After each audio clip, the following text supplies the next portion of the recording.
So things could get ugly for the Chiefs if they don't get a certain situation figured out sooner rather than later, because they are currently one of the poorest teams in the NFL. That's at least according to their salary cap situation right now, but that's just one problem of a few that I'll present in today's video if this situation doesn't get remedied. So I've got to talk about that, a potential playmaker that KC could trade for. It would be intriguing, but of course they need money first and more. But first, how about those? Alright, so phase 3 of OTAs is back in full swing for the Chiefs this week, with their second round of 3-day practices lasting Monday, Tuesday, and Wednesday, again of this week, with media availability on Wednesday, which is June 4th. Andy Reid and select team personnel are going to be speaking with the media on Wednesday, so maybe that's going to be the coordinators or some of the position coaches. Either way, I always enjoy listening through these because they can give some feedback on players in particular when asked, and most of them will lay it out pretty honestly. I mean, their job right now is to evaluate all of these players in meetings, at practice, and just see how they are retaining everything and preparing for the final leg of OTAs, mandatory minicamp, and then training camp. That's in late July. Now, here's what the next couple of weeks will look like before the very slow 6 weeks in between mandatory minicamp and training camp. The final 4 days of phase 3 will take place Tuesday through Friday next week, with reporters being out there on Thursday for media availability. Then mandatory minicamp is Tuesday, June 17th through Thursday, June 19th.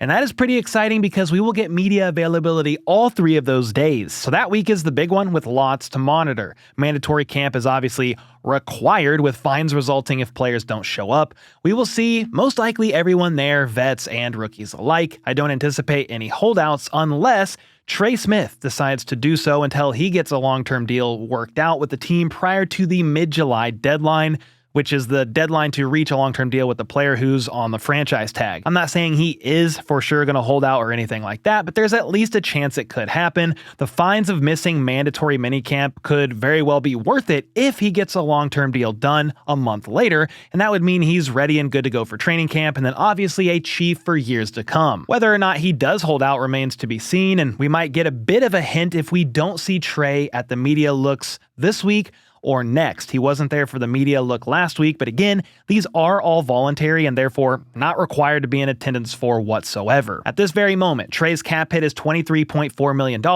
and he's probably wanting to make somewhere around that on average per year with his new deal. That would, of course, basically reset the guard market, as yes, Trey Smith is currently the highest paid guard in the NFL on the franchise tag as it is.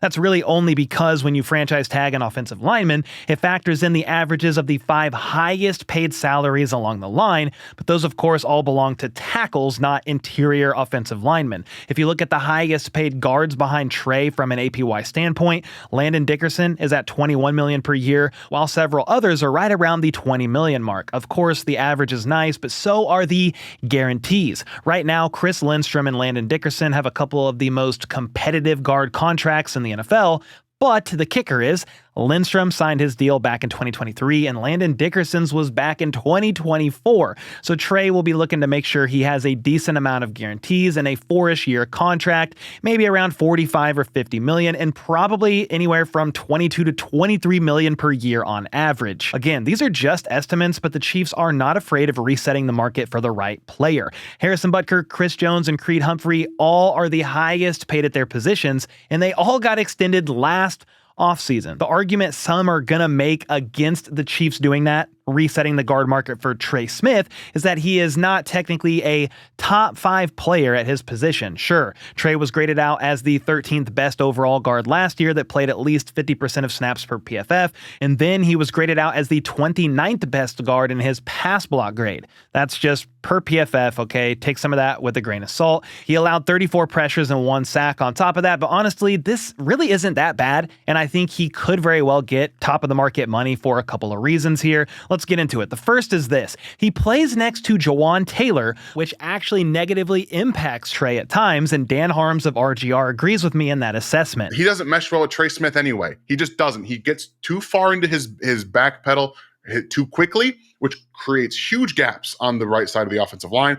Trey Smith is not a get back, right? He's just not that kind of player. He's more physical. He wants to attack. If you're attacking and your right tackle is going backward, Guess where your B gap is? We're talking about huge gaps. So while that does affect Trey Smith at times, Jawan Taylor could very well be gone after this year anyway, so keep that in mind when you think about his future here in KC. That's why I think, yes, you pay him, and if you have to reset the guard market to do so, then so be it. You should have Josh Simmons playing at a high level at one of the tackle spots for years to come on a cheapish rookie deal anyway, so that's going to help. The salary cap continues to go up every year, so pay the guy. He has improved every single year, is still only 26 years old, is a staple on the right side of Creed Humphrey, and he does not miss playing time. In fact, he's quite literally a durable workhorse. He actually tied for the team lead in snaps in 2024 and has missed just one game in his entire career due to injury. So that's why I think the Chiefs would be wise to make Trey Smith the highest paid guard in the NFL. After all, Price Carter of Arrowhead Addict points out that it would seem like a titanic mistake, gigantic, Titanic, whatever you want to call it, they both work, to trade away Joe Thuney to the Bears, let him get extended over there by them, and then not get a deal done with Trey Smith. That would mean two of your best linemen are no longer around, which seems a bit counterintuitive to doing everything you can to protect Patrick Mahomes at all costs. Another reason why this would be a mistake, not paying Trey before the deadline, is that he ties up over $23 million this year. The Chiefs are already bottom 4 in available cap space for the 2025 NFL season right now, with just under $11 million available. Well, if Trey Smith gets a long-term deal done, it would make this year's cap hit much lower. Right now, Trey has the 4th highest cap hit on the team, but this could free up anywhere from $10 to $15 million this year and obviously create some much needed breathing room for the Chiefs to do a few different things if they want or they need. They could make additional moves if injuries hit, extend other players like George Karlaftis, Trent McDuffie, or several others on the team. You could also make a move to trade for a player prior to the trade deadline. They've done that in previous years, and I have a potential player they could maybe make a move for that I'll talk about here in a bit. And then, of course, money is needed throughout the year for general maintenance, call-ups via practice squad elevations, and all that. Now, the Chiefs also still need money. They have it, but they still need money to sign their 2nd-round draft pick and defensive tackle Omar Norman-Lott because he's currently the only draft pick to remain unsigned. To be clear, he's not holding out or anything like that. He's reportedly been practicing and was even seen out there working during the media look last week at OTAs. Part of the hiccup for Norman-Lott is most likely because for the first time ever, some of this year's 2nd-round draft picks received fully guaranteed contracts. Omar won't get anything like that because he was drafted near the end of the 2nd round. The couple players so far that have gotten fully guaranteed contracts were the first couple of picks in the 2nd round, but he should see an increase in the percentage of guarantees, and that's likely the holdup as the team negotiates with Omar Norman-Lott's agent. I anticipate something will get done before mandatory minicamp, so this isn't really a concern in my opinion. But hey, let me know your opinion about Trey Smith getting a long-term deal done with the Chiefs. Do you think it would be in the best interest of the team to make it happen, even if that does mean making Trey the highest paid guard in the NFL? Or are you of the opinion that guards are more easily replaceable than offensive tackles, so use that kind of money to invest on the outside of the O-line down the road? I will say if a deal does get done with Trey Smith, it could put the Chiefs in play to make a move for a player in particular that's been involved in trade rumors, with that being Falcons tight end Kyle Pitts. Anthony Palacios of Last Word on Sports actually listed the Chiefs as a potential landing spot for Pitts if the Falcons decided to trade him. Several teams have reportedly inquired about making a move for Pitts. We don't know if it's the Chiefs, but the reason why you can make an argument for a trade for him is because obviously Kelce is on the last year of his deal and most likely retires after this season. That would mean you have Noah Gray, who is a very reliable tight end too, but after Kelce hangs it up, that's all you really know about the room for sure. Jared Wiley, the Chiefs' 4th-round pick from last year, could turn into a contributor of some sort, but he tore his ACL in November of last year, and I'm not sure how he's even going to look out there this year when he is actually cleared to return. Jake Brenningstool is an undrafted tight end out of Clemson. That's one of the most intriguing UDFAs the Chiefs signed after the draft, but yeah, we don't know how he's going to translate to the big leagues, if at all, even though I do have him as a dark horse to make the Chiefs' 53-man roster. With that being said, Kyle Pitts is an interesting potential trade candidate because his stock is a bit down, and on top of that, He's on the 5th-year option of his rookie deal and set to hit free agency next offseason. So the Falcons could try and offload him for maybe a 2nd or 3rd round pick, but then even if they decided to do that, a team would need to extend Pitts to a long-term deal to make it worth it. Pitts did have an awesome rookie year after being selected 4th overall in the 2021 NFL Draft. He caught 68 passes for over 1,000 yards and 1 touchdown. He then missed 7 games in 2022 with a torn MCL. In the last 2 seasons has averaged roughly 50 catches for 600 yards and 3 or 4 touchdowns in back-to-back seasons. He's actually coming off his worst year since 2022, which again was cut short due to injury, though to be fair, quarterback play was rather inconsistent with Kirk Cousins.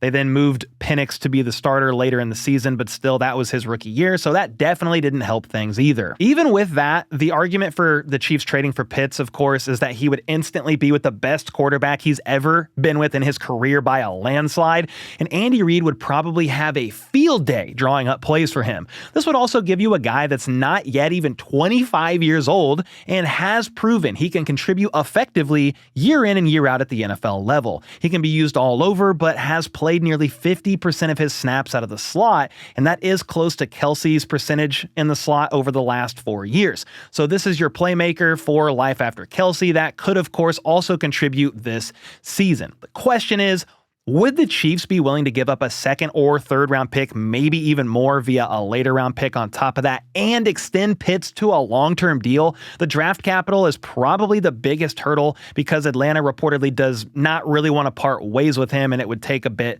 for them to move him. But if something could be worked out, the Chiefs are used to paying money to a tight end, quite a bit of money since Kelsey's been on the roster. Pitts would definitely cost money, but with players like Worthy, Rice, and Royals on their rookie deals, it's not impossible that the Chiefs could make a move for him, given the fact that Kelsey is probably done after this year. With all that being said, though, I still think trading for Kyle Pitts is unlikely, especially if they cannot get a long-term deal done with Trey Smith. They will not have the cap space to probably pull it off. Even if a deal does get done with Trey Smith, it's hard to justify doing all that for a tight end to quote-unquote replace Kelsey when he's literally still on the roster. But hey, make sure to let me know your thoughts on a trade for Kyle Pitts and if you are at least intrigued by the idea. There has been several reports, as I said earlier, that teams are interested in Pitts. We just don't know which teams or if that's even the Chiefs. Would it be fun in theory, trading for Pitts? Definitely, but it seems a bit aggressive to get done this year by VIDS and company. They have made several trades prior to the trade deadline, even a few years ago, for another former first-round pick in Kadarius Toney,